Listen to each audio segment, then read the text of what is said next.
deal with this as far as from the legal aspect of the government and for review and so forth. And he said, well, there were only I think 3 men that deal with a lot of these issues, and that really there wasn't anything that they could do. And I tried to see the congressmen and senators from the state of Oklahoma. None of them would see me or talk to me. And the only person that would talk to me was James Traficant. And I did meet in his office. I met his assistant.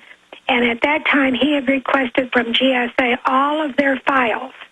And the FBI had come to him and told him that they wanted to go through all of the files that he had to white out various things that would be incriminating, and he told them they didn't have the authority to do that, and but he would give them one day, and they said, because he said they would not be able to do that. And his assistant told me that they had threatened James Traficant and said, we will get you for this.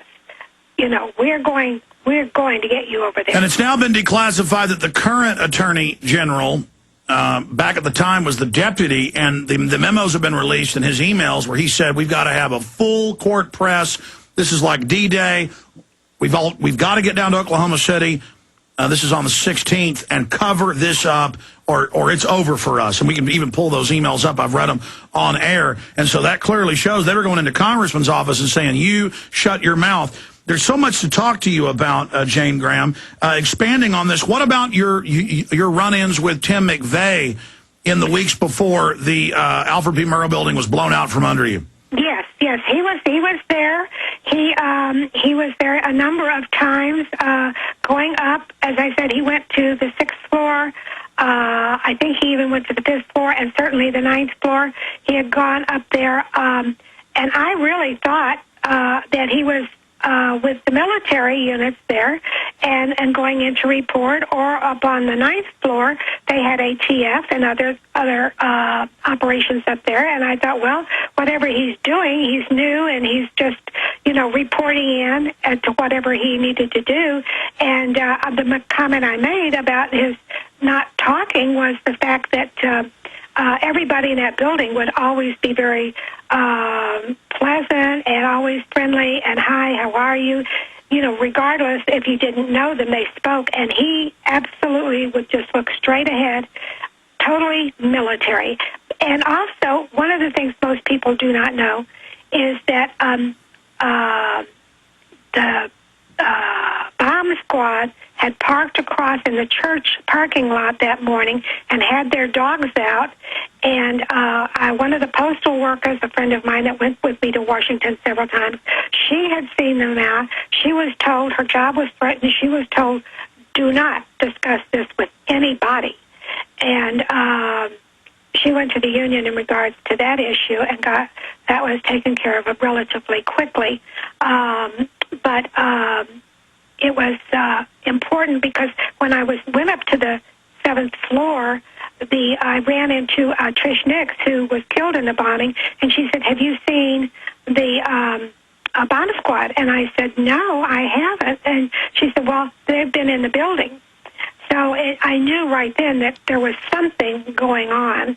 And, of course, like I said earlier, in 2 weeks before that, when I was in the coffee shop, I was sitting at a booth, and right next to me on the other booth was another lady talking to a friend of hers, telling her that she had called a friend who worked at the FBI office at 50 Penn Place, and that this friend had received a fax stating that there was going to be a bombing in the federal building, and I was and she gave it to her supervisor, and he said, don't worry about it, we know about it already.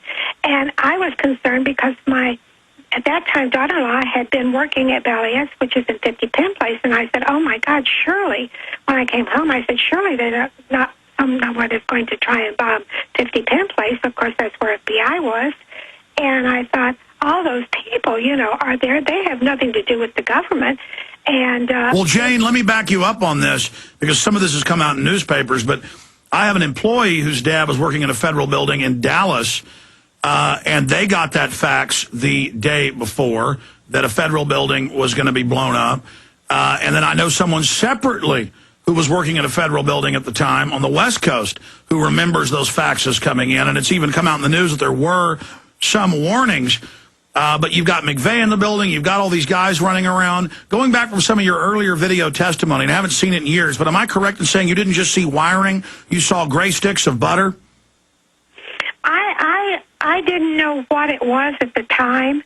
I saw it looked like putty, and I thought, I just thought I didn't know what it was until someone told me, oh, no, that's C4. That's what that looks like. Now, who had the blocks of gray putty? Those were the two. That was the man that was with the gentleman who was holding the plans in the building.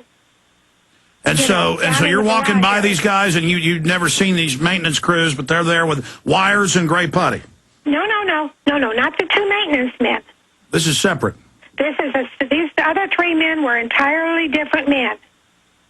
I would have bet money on the two being military, absolutely military.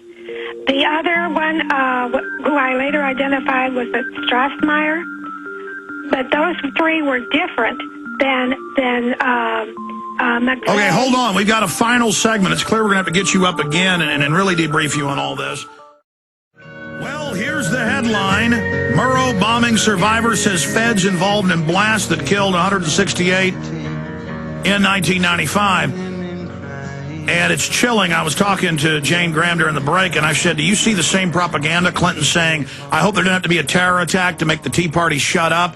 Where do you see this going? And what she said was chilling. But finish up. So it was Strassmeyer and the other two guys in the garage you saw with the gray sticks of putty or butter. Now, specifically, where do you think this is all going? Who do you think from the evidence was behind this?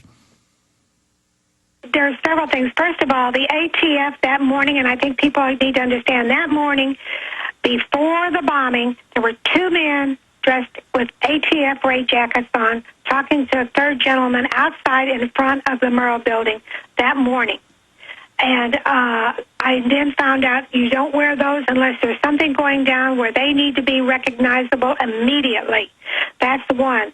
Strassmeyer and the other two gentlemen that were in the garage the Friday before, yes, what I saw them have, I was told that what I thought was the putty was in fact actually what was I gave a description of, and I was told that's C4. And what I am saying is that if anyone goes back in history, history repeats itself always, but governments have always, one of the things they have done, they go in and they take care of creating an incident, creating a bombing or whatever, in order to come back in and fix it so that whatever has happened, they've got a solution of how they're going to fix the problem, whether it be they're going to say, well, the terrorists did it. We now have to have additional protection. We need to have blame it on the militia. We need to blame it on, we need to have a Patriot Act. We need gun control. What they've always got an agenda to take away rights and to sell it to the public in mass as we're protecting you. We're the good guys. We're taking care of you. We're protecting you. And I'm saying that this was done. They can claim that they had no part in it because then they don't have any liability issues involved in it.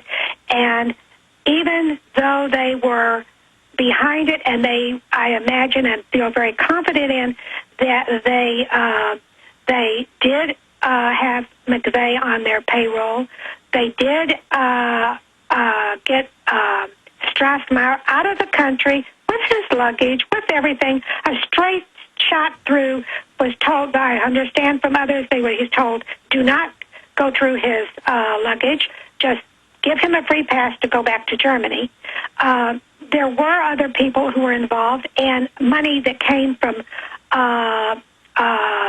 the Islam countries and involved, and so they could go from a very technical, big organization and having other people do their work through FBI, CIA, and then say, well, we don't know anything about it. Absolutely, Jane. Somebody else. Jane, Oklahoma City bombing survivor, we're out of time. In closing, though, are you concerned seeing the same buildup of propaganda claiming domestic groups are going to attack again? Yes. The government's doing unpopular things. They need to play the part of the victim again. I see pre-programming for another Oklahoma City. Do you agree? Absolutely. I think they will do something. I really believe if it's not a bombing, I think it's going to be something that will have to do with water supplies or germ warfare of some sort. But they're planning ahead to do something big in order to blame the militias, blame the Tea Parties, because the American public is getting fed up with having their rights taken away, being taxed to death, and government is controlling everything now.